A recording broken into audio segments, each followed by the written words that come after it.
Before this week's show gets started, I've got some emergency log rolling to do.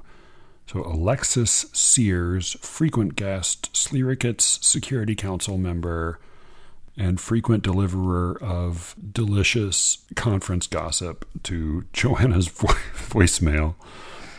Alexis Sears is teaching a poetry class at the 92nd Street Y. It is an online class, and this week, this Wednesday, the 26th, is the last day you can sign up for it. It's going to be 4 Mondays in March for 2.5 hours a night. I'm not going to give you all the details because it's her class, but she did say she wants to make sure it makes. It is listed as an intermediate class, but everybody is welcome. Particularly if you're a SLEERICKETS listener, I think she trusts you.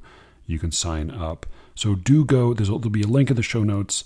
Pause the episode and go sign up for that now. And then I've got a real weird one for you. And then along with all of your complaints, you can write in with some juicy suggestions for what I can make Alexis do the next time she comes on the show.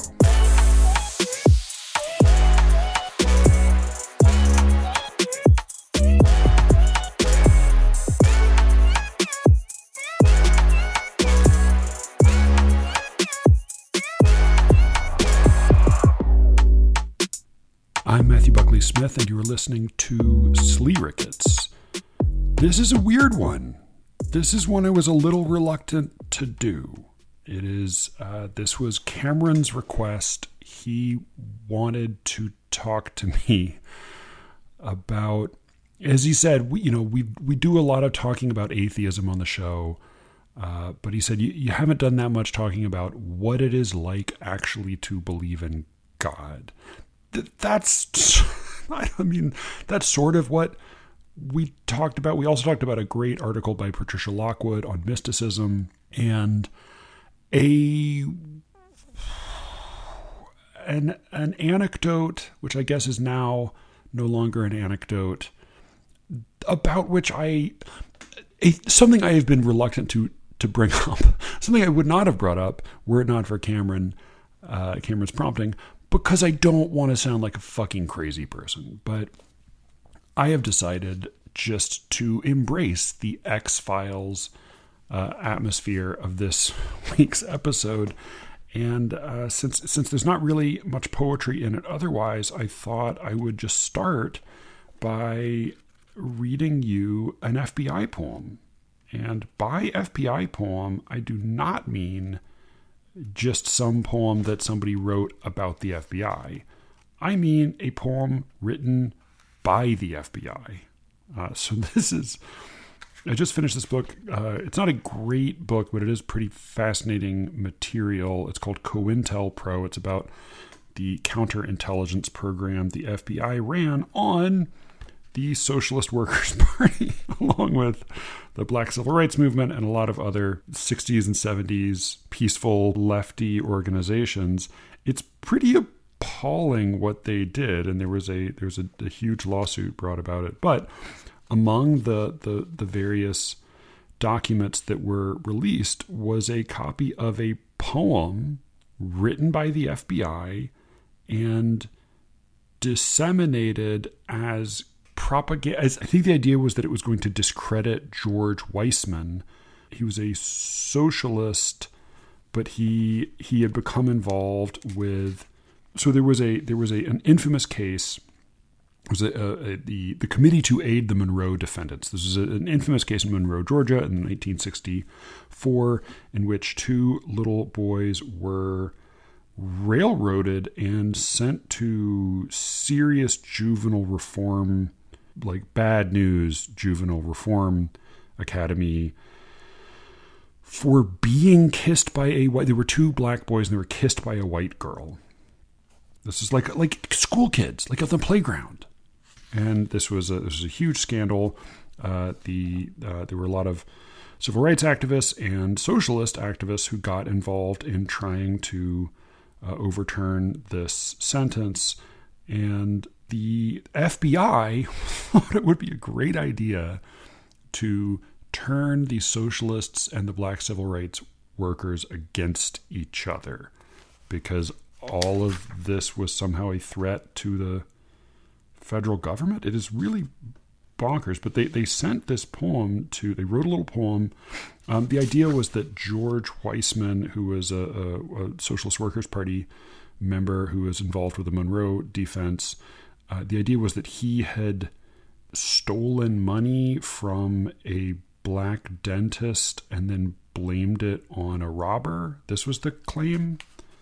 They wrote this poem and they sent it to a slew of people in New York City, including James Baldwin and Leroy Jones, who later became Amiri Baraka. This is official FBI business. Like, the FBI wrote up a memo in order to get approval to send this disinformation poem to leading black literary figures in New York in order to discredit the Socialist Workers Party. Your tax dollars at work. Okay, so this is the poem is a parody. Georgie Porgy down in Monroe found himself alone with the dough, called the cops, and what did he say? Bad guys came and took it away. It's claiming that George Weissman stole some money from a black dentist and then blamed, again, like, baffling choice on the FBI's part. But here's what I find kind of most interesting about this weird little poem. So it is clearly a parody of the old traditional ballad lines: Georgie Porgy pudding and pie kissed the girls and made them cry when the girls came out. Oh, when the girls came out to play. Oh man, I always thought it was when the boys came out to play. Wikipedia has when the girls came out to play, Georgie Porgy ran away. Why would he run away from the girls if he was kissing the girls to make... I always thought he was running away from the boys when the boys came out to play, because he was a coward. He was kissing girls when the boys weren't around. Anyway, that's the original. Georgie Porgy pudding and pie kissed the girls and made them cry. When the girls came out to play, Georgie Porgy ran away, according to Wikipedia. Boy, I really could have sworn it was boys. Maybe this is a Mandela effect thing. Here's what's funny about it. So that first line, Georgie Porgy pudding and pie, this is headless tetrameter, right? So it's 4 beats, 7 syllables, except for that first line, Georgie Porgy pudding and pie has a little extra syllable, little hiccup there, right? Totally normal in a ballad, not remarkable, but it's just a slight irregularity in the rhythm there. Kissed the girls and made them cry when the girls came out to play. So those first 3 lines are all, all 4 lines are headless tetrameter. Georgie Porgy pudding and pie kissed the girls and made them cry when the girls came out to play. Georgie Porgy ran away. Yeah, so they're all 4 beats, 7 syllables, except for the first line, which has that little extra irregular hiccup, which is just a quirk of the first line. Except in the FBI version, whoever wrote this actually had kind of an ear for prosody, because he perfectly matched the meter of every line to the irregular first line of the original stanza.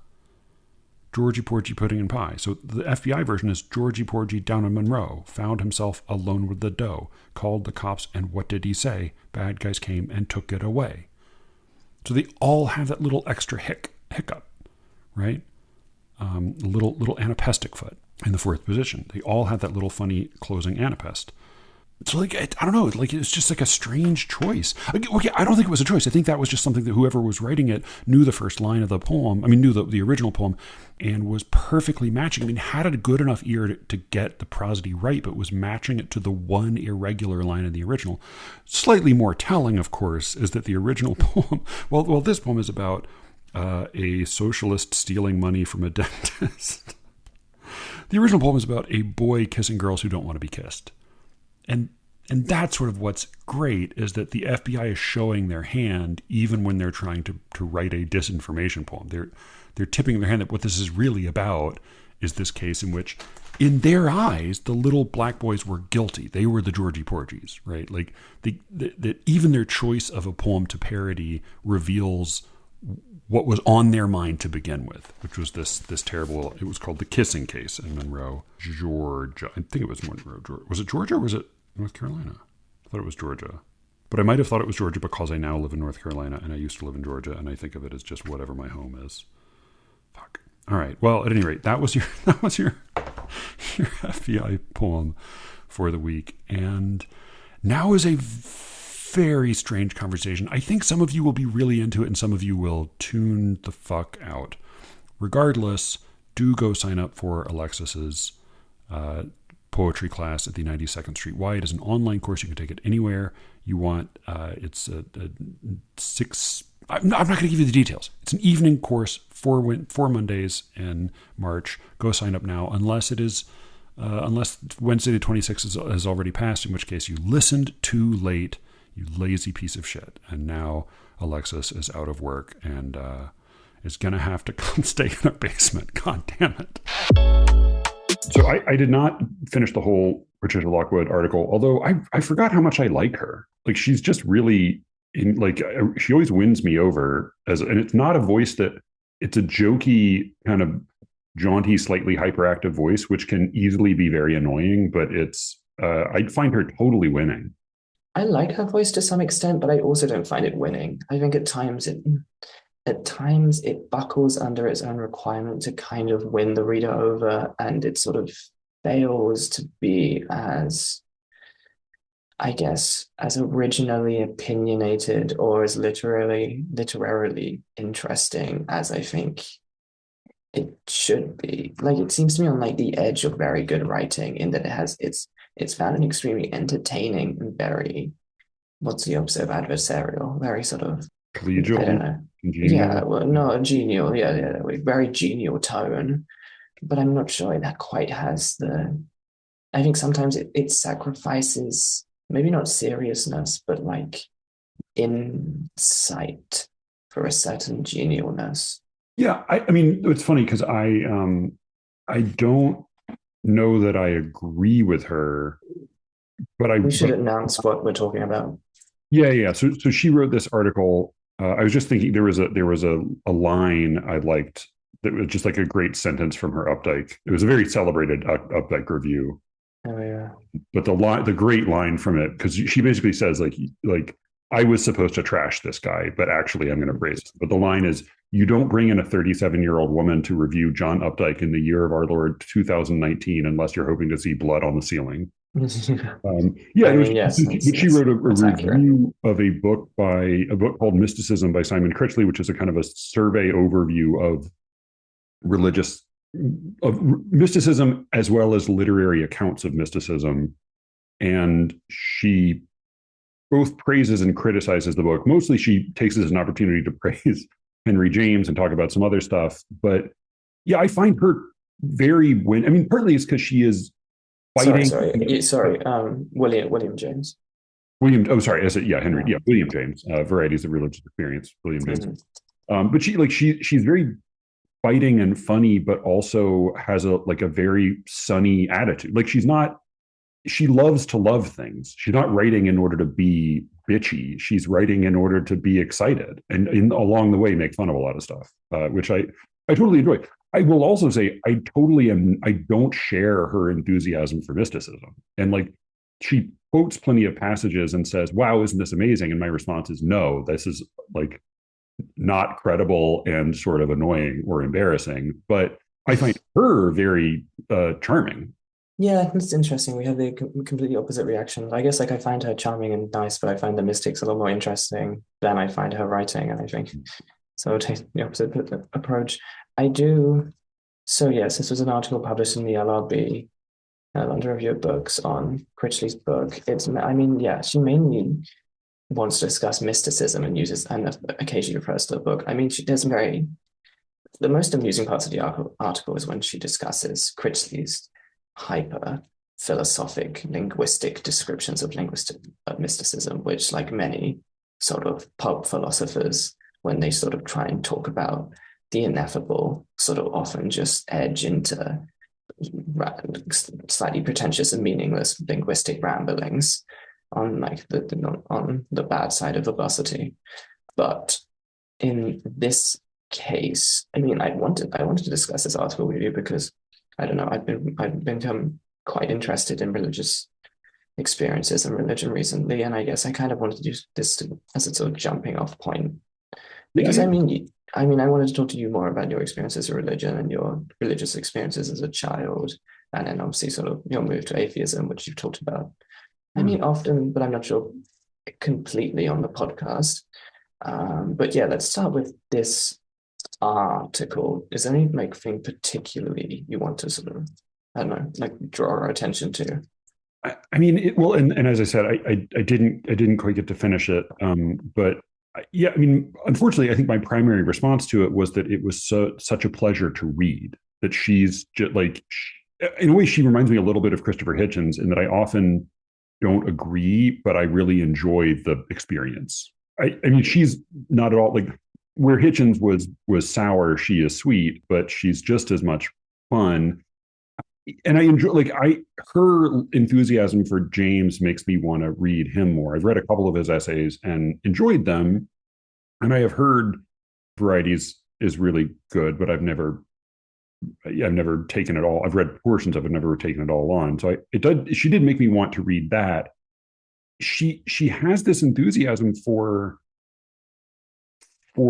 mysticism and accounts of mysticism that I find it reminds me a little bit of I think it was Jason Walker who did I tell you he talked about your like he wanted to write you about synesthesia because he has this whole theory of synesthesia.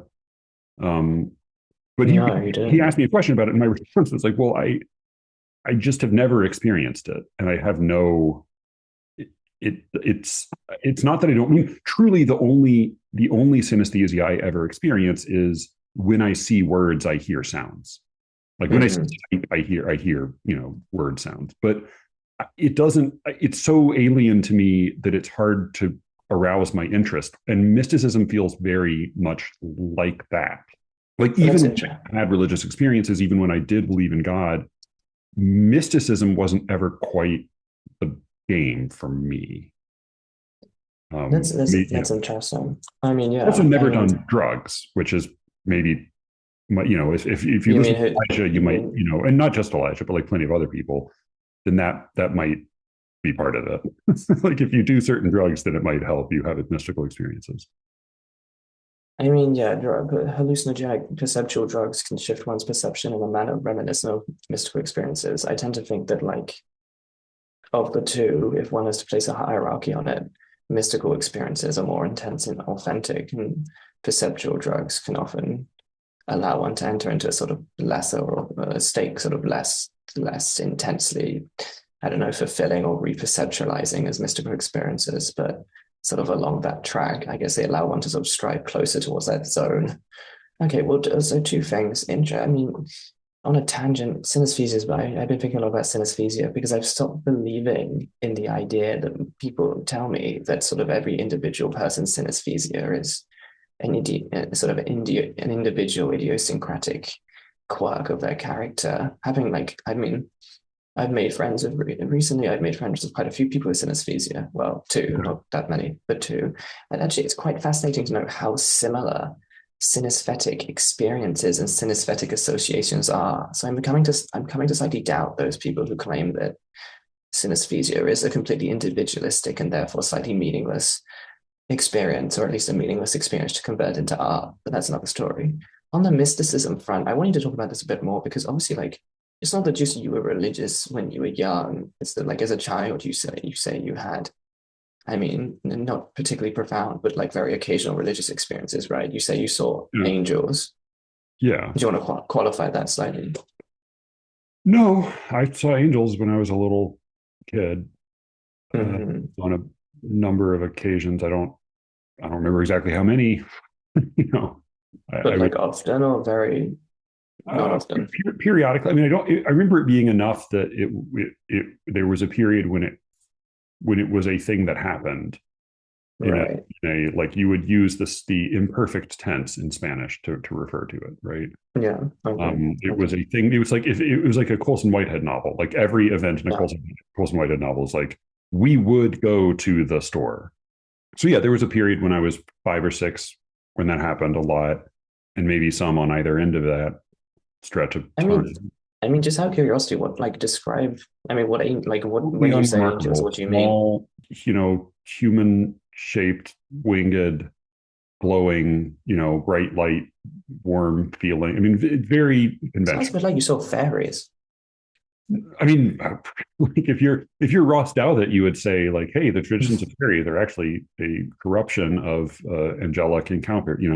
I don't know. Yeah. I saw them and I felt very confident that they were angels, or I called them angels. And Hmm. so um, I I mean, don't. so Yeah, they're not resemblant of the angels one actually encounters in biblical scripture to some extent. they resembled the angels that one encounters in like popular depictions of like Right. Yeah. like Christian tradition. But I mean, if there's one thing to take away, I think it's the fact that popular depictions of Christian tradition are at times radically very different from actual Christian scripture to an extent. I Yeah, mean, yeah, yeah, especially yeah. when it comes to angels I and a mean, lot of other part of the way things. I do kind of like the angels in Madeleine L'Engle's books, because they're not always exactly like they are in the Old Testament, but they are weird. Hmm. They're like, and some of them at least are like I remember the cover of The Wind in the Door, or A Wind in the Door, which is a line Hmm. from the Mort Arthur actually. The cover of it was a sort of a nightmarish bundle of wings and eyeballs that was like that Hmm. the angel, because the I mean, seraphim conventionally have 6 wings that they cover their yeah. faces and their feet when they're in the presence of the Lord, with 2 of them or 2 sets of them. I mean, Christians like to sort of, I do think this is, I mean, it's an interesting point because I think often Christians will contend that sort of, the sort of order images of angels are basically from the Old Testament. But obviously, I mean, Revelations is full of extremely odd angels. I mean, they're not particularly human. I mean, I wonder how much our conception of like just winged human figures comes from Milton because that's basically his angels Mm-hmm. because he had to kind of, heroify them to get them into sort of the formulation of Greek epic, but like it's interesting. Anyway, so like yeah, so you saw these angels between 5 and 6 as on occasion. Yeah, somewhere around there. I mean, I've had a handful of the other of experiences of the kind that I think most people who don't stubbornly insist on not having them tend to have, which are like moments in which there's a strangeness and there's an ambiguity to perception that is, you could argue about it one way or Right. there. I mean, I will say I didn't know this until talking to Joanna about it, but there is a profound diagnostic difference between visual and auditory hallucinations.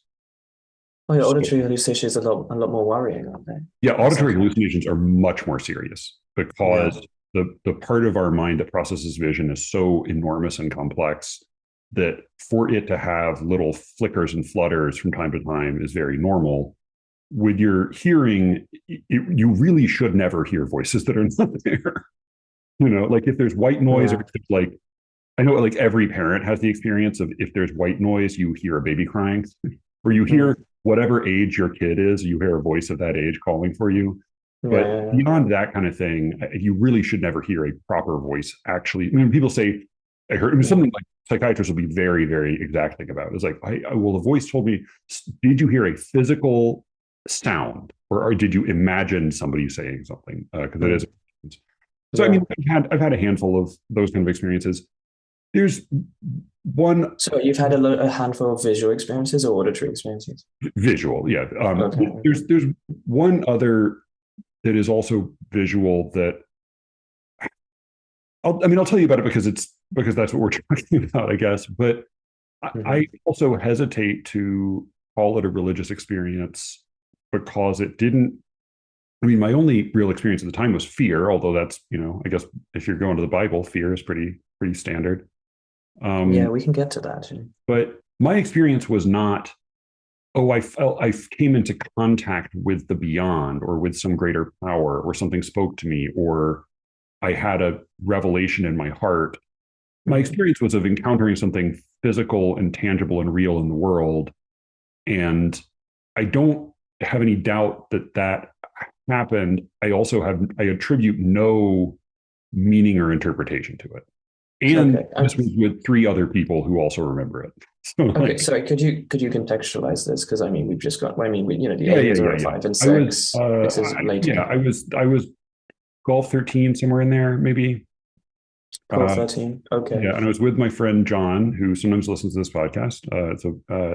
It's quietly like one of the most thoughtful readers of like has written me some like really thoughtful notes about my books, and it's a yeah he is a Wall Street guy, but he's a very but he's a Wall Street guy, but he's very Oh, yeah he's a very hello smart to Wall Street um, John. yeah, yeah, yeah.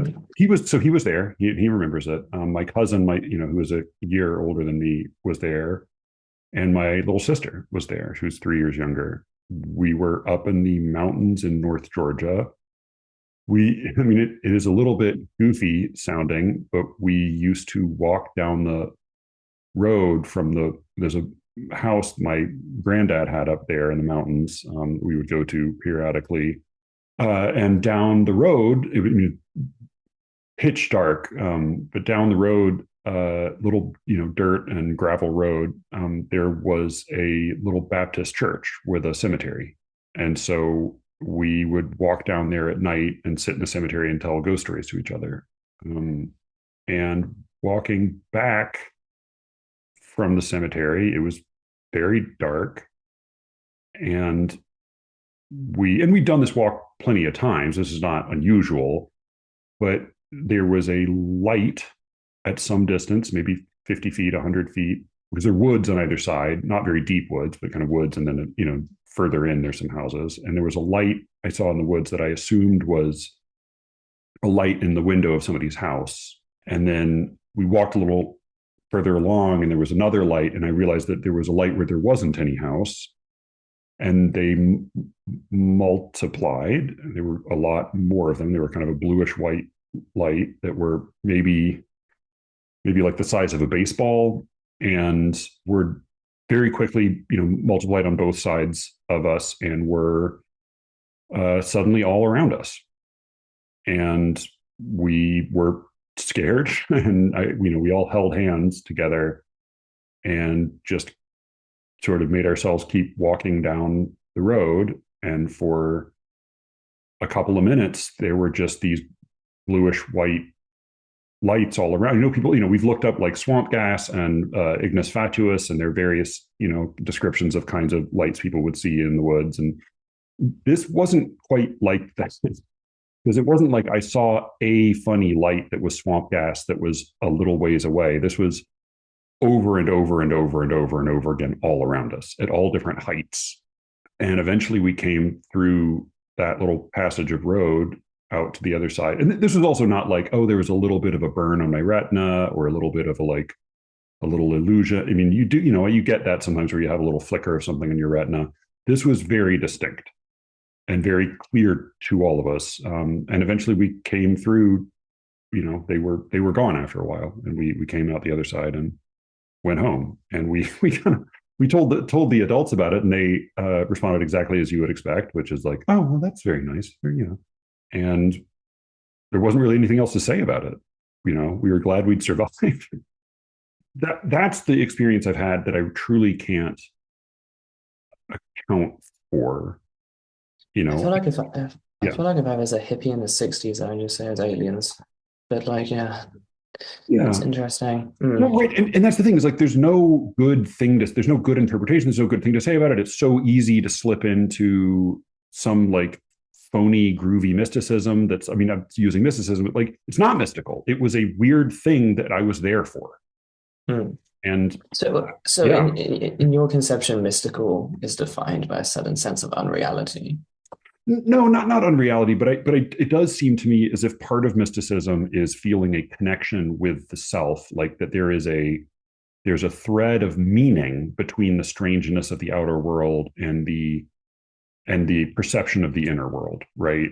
Whereas this was very much like, if you've ever been in the woods and you suddenly realize there's like an animal that you were not expecting to be there that's there. Right. We were Yeah. walking up to Joanna's house one night, and there was like I used to walk up through the Hopkins campus to her apartment, and I was walking up one night, and then suddenly I just came smack into a large gray fox eating a dead animal. And it's, it's eerie. It's like an eerie, phenomenon. Mm, Oh, this is a real fucking thing that is maybe slightly dangerous right in front of me. It felt mm. like that. It didn't feel like, oh, the cosmos spoke to me. Yeah, yeah. It's a shame you weren't Mary Oliver. You could have written a real ass inspirational poem about Yeah, I've that. never Okay. written about it because I don't think there's Yeah. anything to say about it. No, I mean about the fox. The But fox, yeah, no, oh I yeah, mean, yeah, right, yeah. To me, the best version of that is the one in Antichrist. Do you know the Lars von Trier movie? no, Yeah. It's just a I'm great very moment bad with movies. where Willem Dafoe is walking through this deep grass near the woods near a cabin that he and his wife have, and he comes upon this wounded fox. It's a movie that doesn't have any explicit magic really in it, but it comes upon this fox lying there, and it's been horribly wounded, and it snarls. It turns its head up at him, and it says, "Chaos reigns." That's the only thing like it that really happens in the movie, but it's a great What it says, movie. Like, do you say oh, fuck. chaos reigns? Chaos reigns. Yeah, That's so fucking good. yeah, Okay. yeah. I mean, part of why I love Von Trier is like even when he's bad, he's bad. It's like well, it's not fucking boring. So, I mean, yes, I mean, in mystical experience, as Lockwood talks about it, and how other people have talked about it, often there is a sort of sense of like what people's, like to take a term from how people describe taking very strong amounts of sort of acid as a kind of ego death, where one sort of dissolves one's sort of, I don't know, separate crystallized sense of self into a sort of greater sense of interconnected universalism, or at least one is sort of confronted on a sort of spiritual and psychological level with something greater than oneself, which one often sort of dissolves into or is sort of overpowered into being absorbed by. What it seems like in like that in the story you've just in the experience you've just recounted, it's not that like one does not encounter something one is dissolved into or one is overborne by. It's simply one encounters something, reality becomes strange, or reality alters somehow, or has some phenomenological presence that is not particularly expected, but you remain as an individual perfectly the same, right? You spiritually or psychologically do not change. It's simply reality suddenly changes around you in a way that's unexpected or uncanny. I mean, was that? I mean, with the angels per se, that was also the experience. You didn't particularly feel like spiritual or psych. I guess you felt. I mean, you felt emotion coming from these sort of visions of angels, and that like you felt like a positive glow psychologically, right? So there was some spiritual interaction. Yeah, oh yeah, the angels. Yeah, that felt much more like a conventional Mm, experience. I mean, again, it is the problem for me with those stories. And like, I don't want to. It's a little bit like I think that like middle-aged adults have a bad habit of downgrading the experiences of like teenagers, right. Yeah. and like kind of mocking teenagers for being like torn up by love affairs, or by their hormones and things. And like that's a real experience. Like, I don't know, it's you don't have the same thing when you're an adult, but that doesn't mean it wasn't real.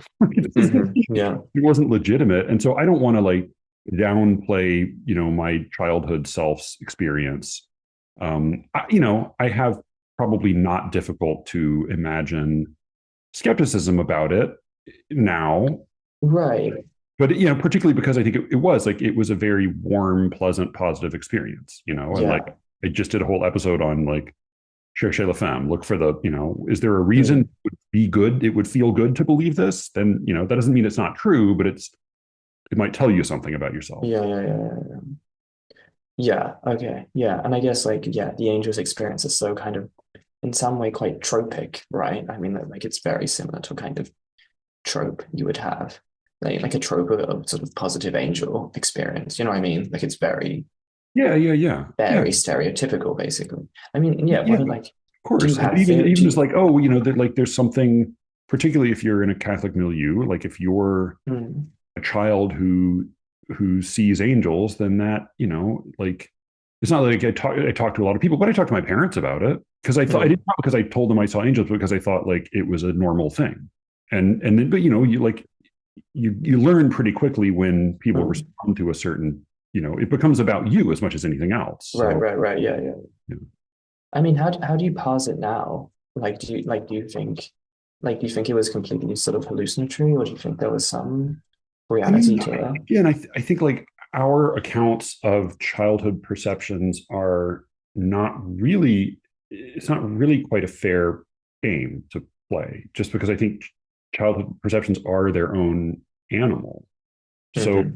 yeah, I think, all right, like how would I think about it if my daughters reported that? Like if my, I mean, daughters are a little older than that now. Like if they had reported something like that to me, I mean, the fact that they were reporting the same thing to me that I had experienced, that would give me pause, particularly if I hadn't mentioned it to them, which I haven't. Uh, Hmm. but yeah, I think I would respond the way I respond to a lot of things they say, which is like, okay, I'm not going to put a lot of weight on that, but I'm not going to counter. I'm not going to deny it. I'm just going to keep listening. Like you're not going to deny it to them, or you're not going to deny it to yourself. Well, I just think like with so many things kids say and feel and experience, the jury's out and the jury never comes in. Hmm. Yeah. Things just like you just get older, things move on, Hmm. which I do. I mean, to And unless you're William Blake, but yes. lesser, Yeah. yeah. I mean, and this is true for me, not just in that case. Like there are plenty of things that I went through as a kid or as an adolescent that aren't like a big part of me now, but also don't seem to me to be false or wrong. Like this is where like I can truly piss off every single listener to the show by saying like I cringe a little bit when I hear the way both liberals and conservatives talk about trans children. Because on the Oh, one yeah, I mean, hand, me too.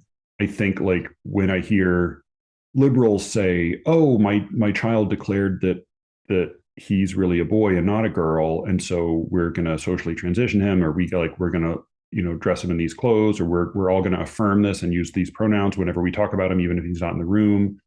To me, that just feels like you're making something that your kid is talking about or experiencing suddenly about you, and like Hmm.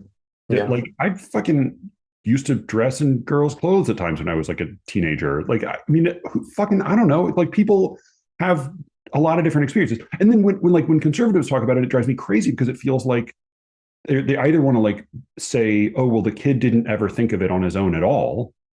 It's like the kid just made it up, like was only responding to something he was prompted to say by a parent or a teacher, or they say like this is a corruption caused by a degraded culture that doesn't respect masculinity anymore, or this is they need to be corrected and they need to be taught how to be a real man or taught how to be a real woman. And again, like no, like I don't know, kids are fucking weird, and we have little Yeah. experiences of being a person or being have like the little flickers you have of sexuality before you really have a sexuality, that like I don't think we should, like that's a real thing. That's a real part of the human experience.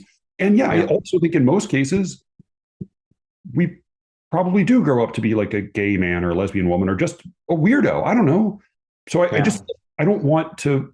Yeah, I just feel like adults should comment less on like like the varieties of childhood experience, Yeah. unless there's like a legitimate danger posed. Like let kids be weird. And so I kind of Yeah. Yeah. even now I kind of want to let my own child self just be a weirdo. And like, yeah, I have my skepticism, but that's okay. It doesn't need to be. Mm. Yeah. No, that makes sense. And I know I do agree. Conservatives patronize children, and liberals and progressives politically idolize them in a way that's, I Yeah. mean, it lacks all common sense. No, I totally agree.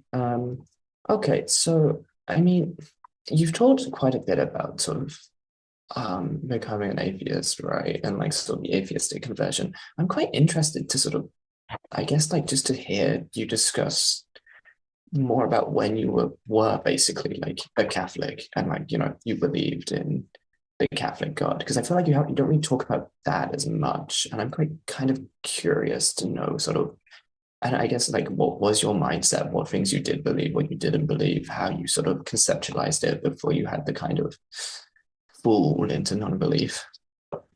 Yeah, I can try to do that. I'm gonna quickly take a piss and grab another drink. Okay, I'll yeah, be yeah. right back. Piss on your Catholicism. That's the I did see this there was a famous oh, I gotta put my thing back on real quick. There was a famous exhibition in that called Sensation that was a I think it was a collection of some pieces, some art pieces that had been banned or caused protest or been out there had been some NEA flare up. But one of Yeah. the famous pieces was a I can't remember if it was if the finished piece was actually a photograph of the sculpture, Hmm. but it was like a sculpture that was then a photograph called Piss Christ. It was a it was a jar of the artist's urine with a crucifix dumped in it upside down, I believe. Hmm. And then there was also there was a sculpture or not a sculpture, a painting of the Virgin Mary made by a an African painter. I'm going to get myself in trouble now. I think it was an African painter. It may have been a painter using African techniques, but there was a lump of elephant dung that was made for used as one of her breasts, and this caused another outrage. But it was Hmm. yeah, but yeah, I went and yeah when I was in New York as a early college student, I went and saw the exhibit, and it was totally unremarkable.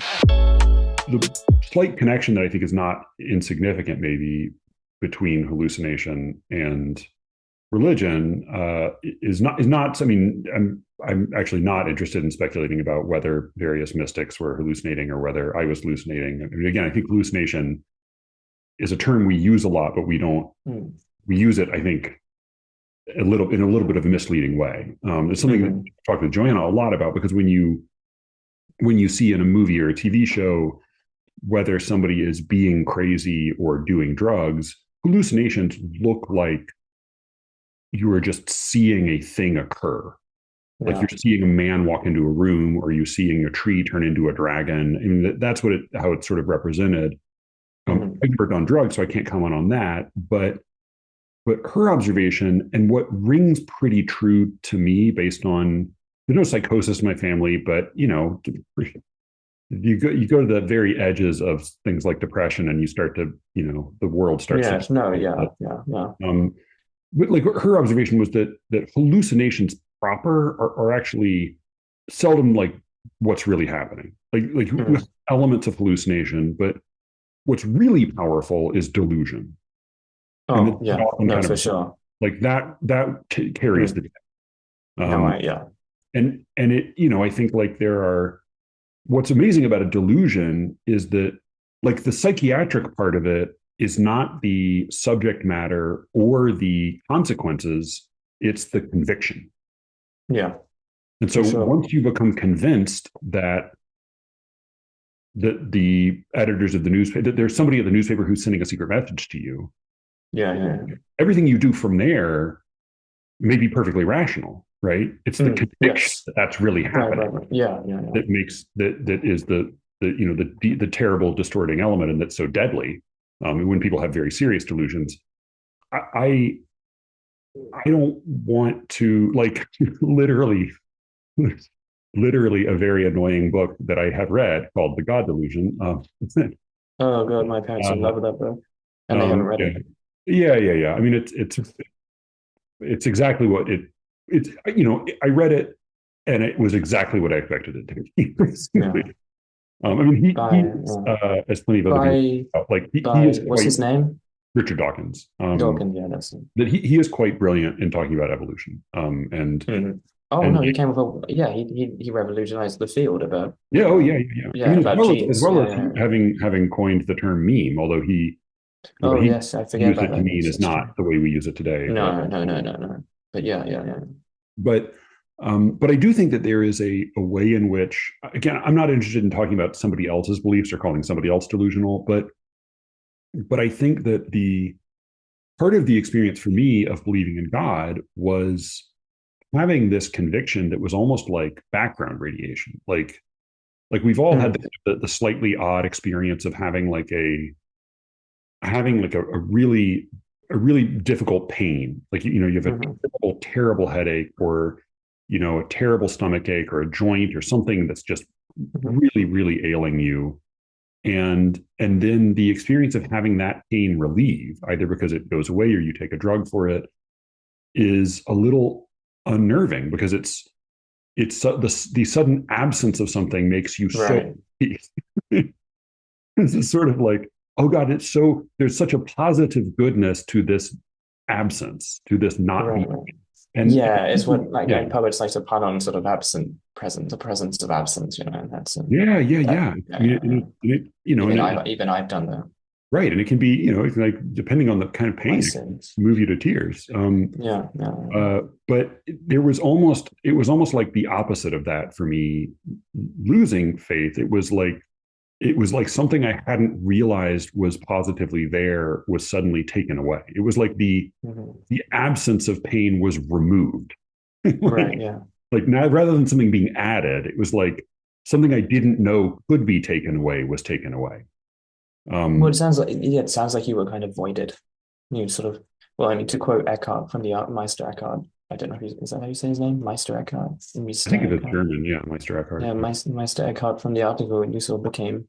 I mean, he talks about. I mean, that's a different thing, but he says a man had a daydream where he became pregnant with nothing, and inside nothing, God was conceived, which is an extremely different conception of what you're talking about, and again, extremely different from typical Christianity. But I guess like there is something corresponding in the idea of becoming pregnant with nothing, or sort of feeling a kind of massive emptiness or void suddenly in like Yeah, the yeah, yeah. base level of your experience of life. Right. It was, yeah. I mean, it was like suddenly realizing that gravity isn't real.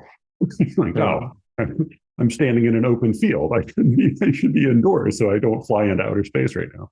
I mean, Paul Celan calls it the nothing rose, which is a lovely phrase, but like, yeah, so there's a blossoming of Yeah, the and again, like abyss. those are like those kind of constructions. I can sort of recognize their artfulness at times, but I really don't respond to them. And if I do respond, it is almost with a kind of an aversion, partly because I think for me, the experience of belief outside of the, moments of strong emotion, which are, not really very different from like, I went to a Dan Deacon show in Baltimore. He's a like an electronic DJ musician guy who's a huge following there, and sort of a minor musical star beyond Baltimore. But like I went to a show he did in Baltimore that was in the basement of somebody's house, and we all went down to the basement, very very crowded and not terrible, but like pretty hot, and Mm-hmm. turned off all of the lights. And it was completely black. And then the music was overwhelmingly loud. And, like I'm you you have to didn't do really, drugs or something like that. well, I think probably I was the only person not doing drugs. Yeah, you're a sober person there. Right. But it's like, it's a powerful experience. Like it's an emotional experience, like you get drawn into it and you kind of get overwhelmed by the music. And there's a kind of an ecstasy to that. And that's great. Mm-hmm. But I think like that kind of ecstasy is not so different from what I experienced when I had what I think of as being kind of conventional religious experiences. Like I had Mm-hmm. moments of great conviction, moments of great emotion, but for the most part, believing in God was like having a delusion. Like I want to be so careful because I really don't. I think there are plenty of people who don't believe in God who are also deluded, and I think there are plenty of people who do believe in God who are not deluded. Like that for No, no, me, no. I think the Yeah, logic. It was the logic, right? Which is to say, right. I was convinced of it, and from then, all I had to do was sort of carry out the math. Like You're if right. you Yeah, yeah, yeah. believe if you believe in something, then you work out how it makes sense. And you Mm-hmm. also look for some, like, if you Which is walk really around where your theology life comes and from. you genuinely believe that there is an all-powerful deity that cares about you and that specifically has a plan for you, like, hell yeah, you're going to see signs. Like, of course, you're going to see lots of signs. You're going to interpret things and you're going to see good signs and bad signs, and you're going to have, you're going to, fear the devil if you're told that he walks the earth in human form and he tries to, subvert our, like, if you actually believe these things, you will find ways in which it makes sense as you walk about your life. And so I think part of my aversion to some of those kind of constructions is that I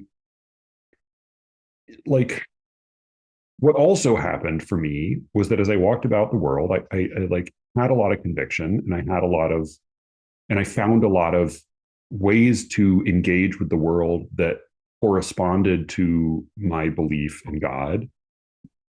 But I also, there are moments of dissonance, right? There are moments of like, oh, that feels not great. Like, that's seems like that shouldn't be there if God is real, or like that, like there are little moments of funniness, or and what is really, really helpful for those moments of dissonance is a very authoritative and rhetorically effective bit of gibberish.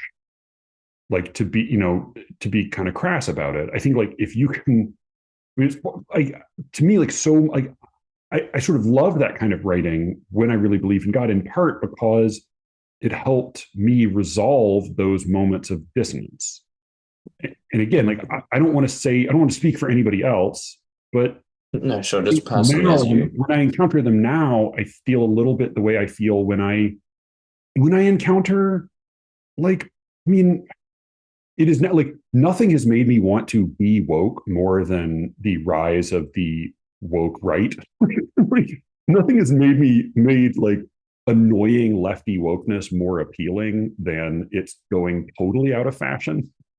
Mhm. That said, like clearly there's so much woke progressive jargon that's just fucking nonsense, and it's really Yeah. Hmm. silly and annoying. And I have the same response to that I have to a lot of like mystical writings, which is like, this feels like you're finding a way to resolve your own suspicion that some of this doesn't smell right.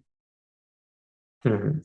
So, Mhm. but again, I realize that's not fair because I'm also imposing my own experience on, some writing of somebody who lived centuries ago and No, no, 10 yeah. times smarter We're, than I we're, we're am. talking about your experience. Yeah, yeah.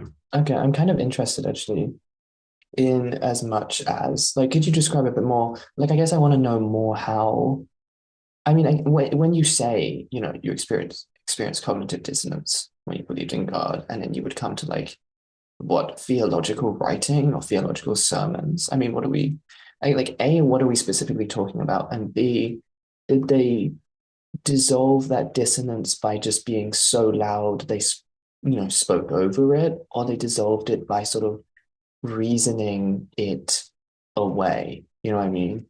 This is where I probably will annoy somebody like Elijah, because it has come to be a little bit the way I cared a lot and talked a lot and thought a lot about philosophical arguments dealing with God and right and wrong and human life and meaning.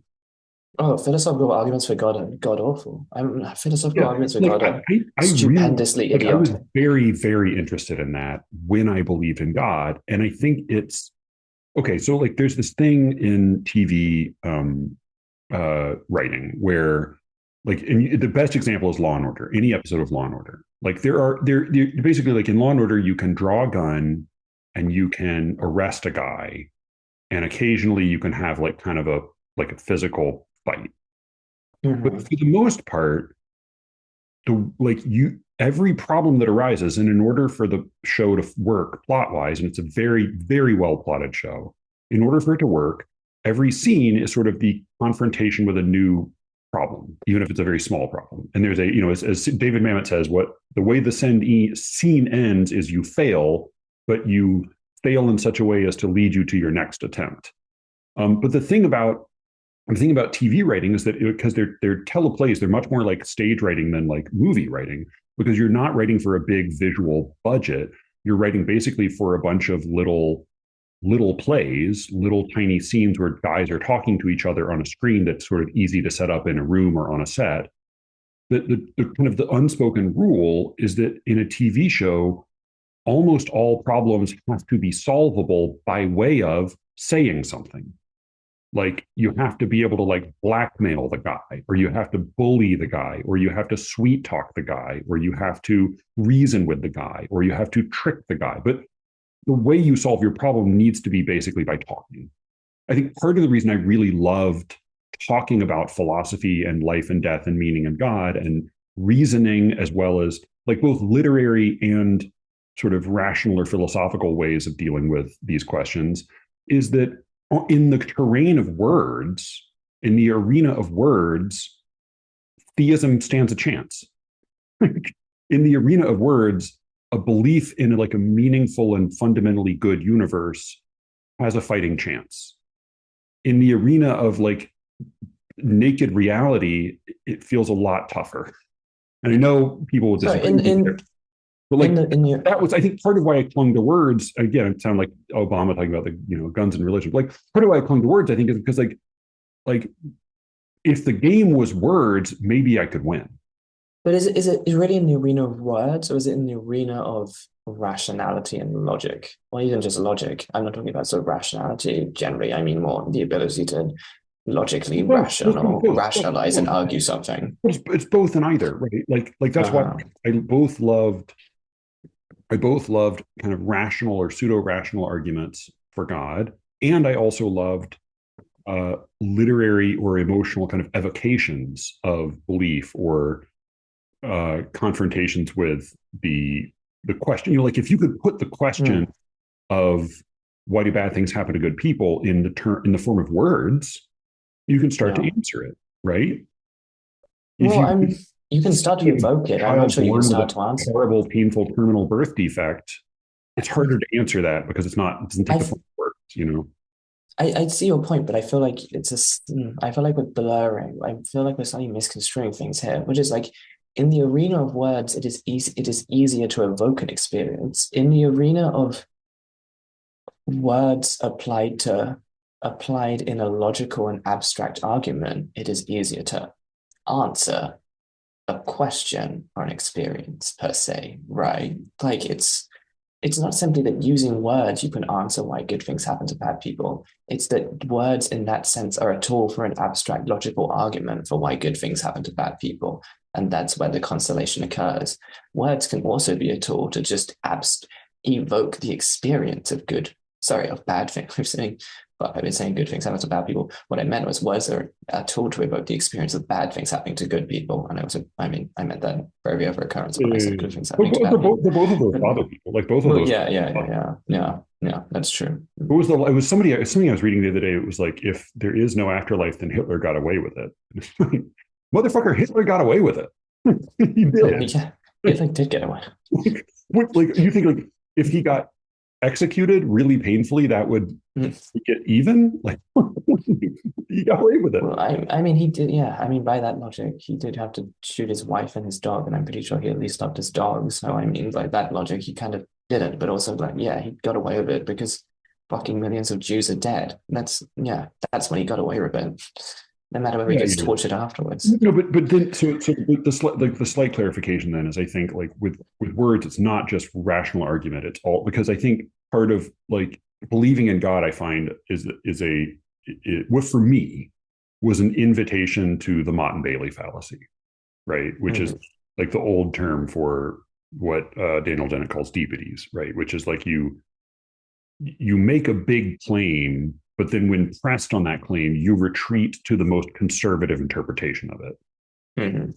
And so I think like on the one hand, I enjoyed the kind of the rational, sparring with words over God's existence. But then on the other hand, if you could come up with a really good, emotionally, verbally convincing bon mot on the subject, then that could be gratifying in its own way. And that's what I mean when I talk about like poetic arguments.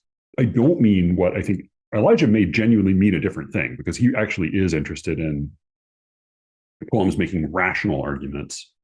But for me, a poetic argument is when a poem uses all of the tools available to it, all of the sounds it can make, all of the interesting combinations of words, all of the the rhythm or music it can build, all of the logic it can invoke, the emotions it can invoke, the images it can call up, all of the tools available. When a poem uses those things in a certain order in order to produce an effect and make you believe whatever it is for the moment, that's a poetic argument. And so I embraced sort of both. I would embrace rational arguments, but also poetic arguments. I would, embrace the Mott or the Bailey. I would embrace whatever, schoolyard fallacy came ready to hand if it was satisfying in the moment. And I think like this varied. I was probably most severe in my skepticism earlier on when I had totally unshakable faith, and then right toward the end when it was really all going away. That was the first part of my bonkers conversation with Cameron about the paranormal, the supernatural, the who knows what, the mystical. I don't know what to say about the rest of this, but there is more. I think some of you will be into it. That's all I'll say. Thank you for listening. You can reach me, as always, with all of your complaints at SLEERICKETS@gmail.com, and with any luck. Oh, the second part, I didn't fucking mention the secret show. The second part of the episode, along with 130 odd other episodes, is at SLEERICKETS.substack.com. So go fucking check it out there. It's cheap and it's good. Go sign up, please. And with any luck, I'll be speaking to you again very soon. Until then.